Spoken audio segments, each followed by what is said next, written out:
Try that again. Good afternoon, everyone. Shalom. I'm Shosh Badrosian from the National Public Diplomacy Directorate.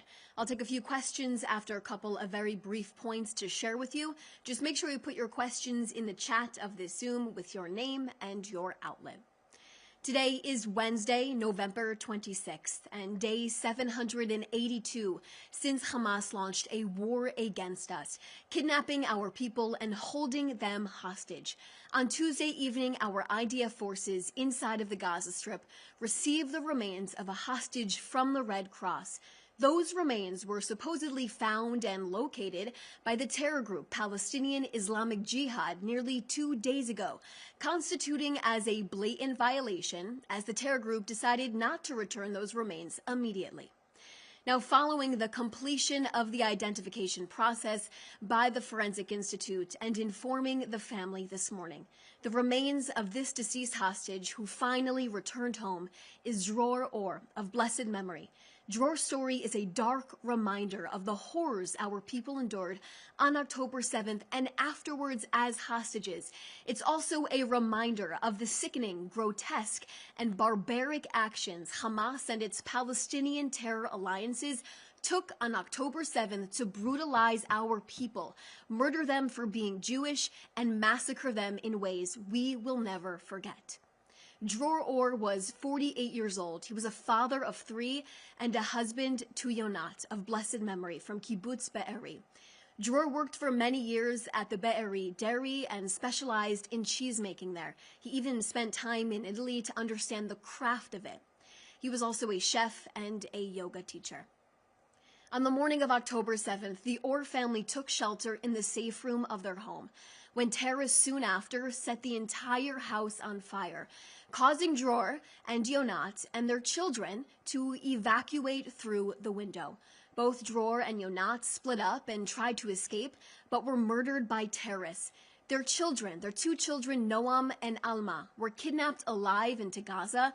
They were held there for 50 days until they were released in November of 2023. Dror's children were released from captivity to learn the horrors that their mother was murdered on October 7th and that their father was still a hostage in captivity. It was announced in May of 2024 that Dror, in fact, was murdered on the morning of October 7th by terrorists. Today, after more than 2 years of holding his body and 45 days of Hamas and Islamic Jihad violating the ceasefire agreement, Dror's body is finally home and will be laid to rest. His children, siblings, and parents will finally have a place to peacefully rest their father as their tragic mourning period begins. May his memory forever be a blessing. We will tell Dror's story even when media outlets won't. We will tell the stories of our other 2 hostages, Ran Gvili, Sutiask Rintalak, when the media won't. We will continue to remind the media and the world that we still have 2 more hostages in captivity, 2 more hostages, a violation under the ceasefire, as Hamas and other terror factions inside of Gaza claim they can't find them. Palestinian terrorists took our people on October 7th, and you do not just lose people, you take captive. Prime Minister Netanyahu has made it clear, we will not rest until all of our hostages are back home. We will do everything to bring back home our people. Under his leadership, we have recovered and rescued 253 hostages, and of those, 168 were recovered alive, and 85 of them were recovered deceased. Next, violation after violation. On Tuesday, another terrorist was identified crossing the yellow line in northern Gaza and approaching our IDF troops, where they posed an immediate threat to our soldiers. The terrorist was therefore eliminated. Also on Tuesday, 5 armed terrorists who likely emerged from an underground tunnel in eastern Rafah were identified by our soldiers and eliminated. Meanwhile, this morning, our IDF observation post in eastern Rafah identified 6 additional terrorists who likely also emerged from a nearby tunnel operating in the area. Following that identification, the IDF struck the terrorists while they attempted to flee. Now, following that strike, it was determined 1 terrorist was eliminated in a structure and 3 others were eliminated by our troops in a close quarters encounter. Our troops are also apprehended 2 additional terrorists terrorists who were in that structure as well. Over the past week, the IDF eliminated more than 20 terrorists and apprehended 8 additional terrorists who attempted to flee from underground terror infrastructure in that area. On Hezbollah, Prime Minister Netanyahu has made it clear this week that under his leadership, the state of Israel will not allow Hezbollah to rebuild its power and will not allow it to pose a threat to the state of Israel ever again. The Prime Minister expects the Lebanese government to fulfill its commitment to disarm the terror organization. This week, Israel took action to eliminate a dangerous terrorist and a mass murderer whose hands are soaked in the blood of Israelis and Americans. Before he was eliminated, Hezbollah's chief of staff, Ali Tabatabai, was working to rearm the terror organization after it suffered tremendous blows by our security forces. Prime Minister Netanyahu has made it abundantly clear. Israel operates without depending on anyone, and immediate actions to thwart attacks are carried out automatically by the IDF. Israel decides without dependence on any external party on how to defend itself, remove threats, and repel attacks. Israel is responsible for its own security and will secure all of its borders. That's why Israel is continuing to strike terrorism on several fronts. And I'll take a few questions.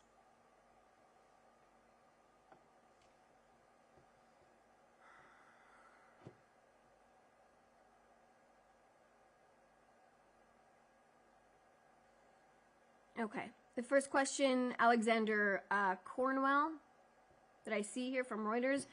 What is the purpose of the operation launched in Tubas this morning? How long will it last, and why has it been launched now? The Pope will soon be visiting Lebanon. What consideration has the Israeli government given to pausing strikes and other military activity in Lebanon during this visit? What efforts, if any, is Israel involved in ensuring the Pope's safety? What else did you write? And how has Israel coordinated with its partners ahead of this visit? And if so, and two, on Judea and Samaria, what I can share is there will be no safe haven for terrorists in Judea and Samaria. The IDF, Shin Bet, and Israel police continue to act forcefully to thwart terror activity and will reach anyone who harms or threatens our citizens, our soldiers, and our security forces as well. In terms of your other question, Alex, I don't have anything to add at this time. Okay, Paula, regarding the militias trapped in the tunnels and in southern Gaza, what happened to the agreement to give them a safe passage? I have nothing to add on that at this time. Good afternoon, Claire Duhamel from France 24.